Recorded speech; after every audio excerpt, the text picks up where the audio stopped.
insightful. That was brilliant. In fact, I've known you for a bit now, but I never knew your story was that deep. You touched me. I hope I'll be able to put my emotions together to speak. I'm a bit emotional just because of your story. I appreciate your strength. And I appreciate your story because I know for sure the people watching from Nigeria could have a lot of, so I'm a bit emotional just because of her story. It's touched me so much. Thank you. Thank you for being so strong. Can I give you a hug?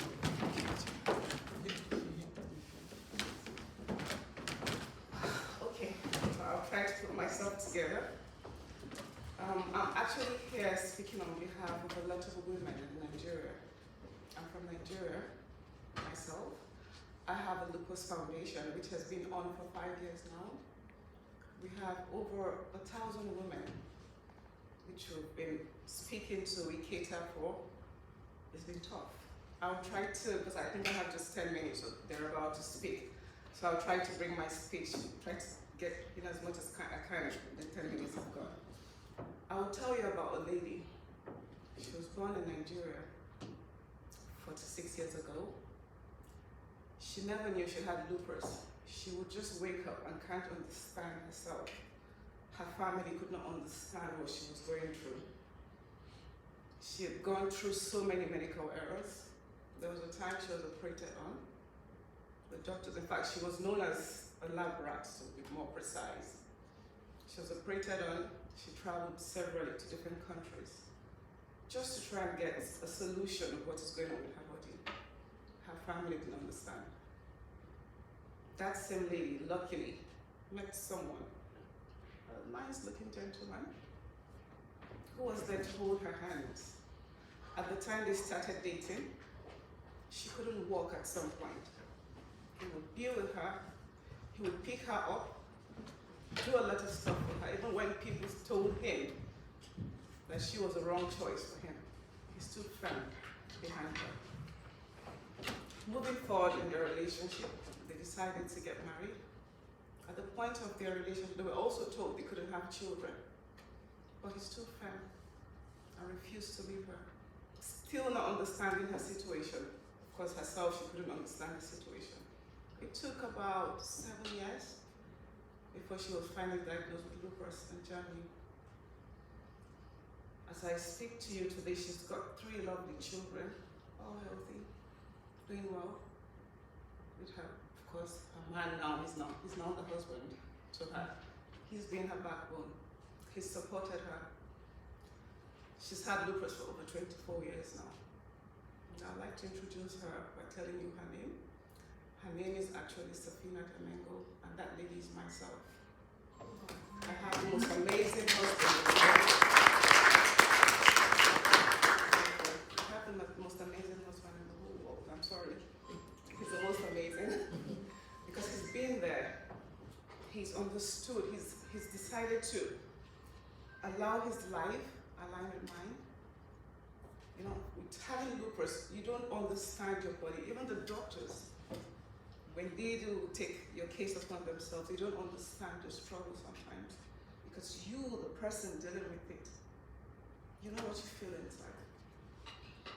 I'll quickly move away from Safinat Emengo because I'll try to get as much women as I can into the story. I would like to tell you about Miracle Ikede. Like I said, I have a foundation back home in Nigeria. What we do in this foundation, we try to empower women with lupus. We try to encourage. We try to provide care sometimes when we can. At the moment, the foundation is 99.9% sponsored by myself. We hardly get funding from anywhere at the moment. But we've been growing strong for 5 years now. Miracle, she's married. She's got no kids. As I speak to you, I think last year we were able to raise some funds for her. She had a kidney transplant done. That failed after 3 weeks when she had it done.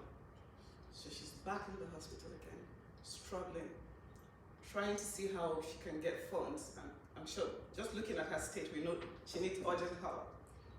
Trying to see how we can raise funds for her again to have a redone of the process. I'll quickly shift from miracle and speak to you about this beautiful angel. That is Aisha. Aisha's mom joined the WhatsApp community we had in Nigeria about 2 years ago. She was very sickly. They could not understand what her issue was, what was going on with her. I had several conversations with her mother. We tried to see how fast we can get her flown abroad for treatment. Finally, that happened, and she was flown abroad. But sadly, she died abroad. Because when the doctors, when they saw her, it was too late. There's a little artwork she's got there, Dream Big. Aisha was just 12 when she passed. But she had a dream. She had a dream to be the one that would create a cure for lupus. She drew that, sent it across, and told her mother that, Mommy, one day, because she has this project of a hair oil, which she was trying to get to come to life. And she said, through my hair oil, which was, it was quite funny. She said, through my hair oil, I will create a cure for lupus. Surprisingly, shockingly, we lost her. After Aisha passed on, I don't have most of the photos with me here. We have another child who also passed on from the foundation. Last year, we lost about 4 members from the Mablevi Lupus Foundation. As I speak to you, I have 2 women who need knee replacement. When EJ was speaking, she talked about Nigeria, the challenges we face. Unlike here in the UK, where you're able to access medication, we don't have the policies just yet. So that's why we're speaking up wherever we go, hoping that our government will hear our voices and create policies that can help us be able to afford medications, be able to have access. We struggle even with having doctors who understand lupus. In Nigeria, when I'm in Nigeria, I live in Abuja in Nigeria. Sadly, we have just about 3 rheumatologists in the whole of Abuja. Abuja is quite big. It's a very big location, but we have just 3 rheumatologists who are always walking around the clock. And for us to be real, you don't expect them to be as effective because the workload is too much. A lot of us on the group, in the WhatsApp community where I manage, we can't afford the basic medication. Hydroxychloroquine is less than £1 in my country, but a lot of us can't afford it. I'm sure you did hear when she said something about a lady who takes her medications. Instead of her to take it, let's say for instance daily, she has to plan to take. Of course that wouldn't work. For me, she's not getting treatment. You know, there's no proper awareness about it. For myself, I was lucky enough to be able to afford it at the time before I moved to the UK. I used to come to the UK every 3 months. I would go to the London Lupus Center at London Bridge Hospital. I used to see someone there, a doctor who would do my testing. When I'm done, I'll fly back home. Not a lot of us can say that. A whole lot of us, we can't say that. I have women in the community who are losing their marriages. I have women in the community who can have kids. I have women up there who have children and they're losing the kids. We do not know who to cry to. So when I was told to come speak here today, I was glad I'll be able to raise my voice. Maybe, I don't know who I'm speaking to, I don't know who is watching online. So just in case someone knows, someone we can speak to that can assist us back home. Because there's a lot, it's bad enough you have a condition which you do not understand. It's bad enough you have society challenges. Then now to worry about lack of care, I don't think I would wish that on anyone. So what my aim here today is actually to speak about what we go through, our struggles, and hoping that someday, someone somewhere would hear our voices, hear our cry, and will get the needed help. And I'd just like to say this. Lupus does not define us. It can't define us.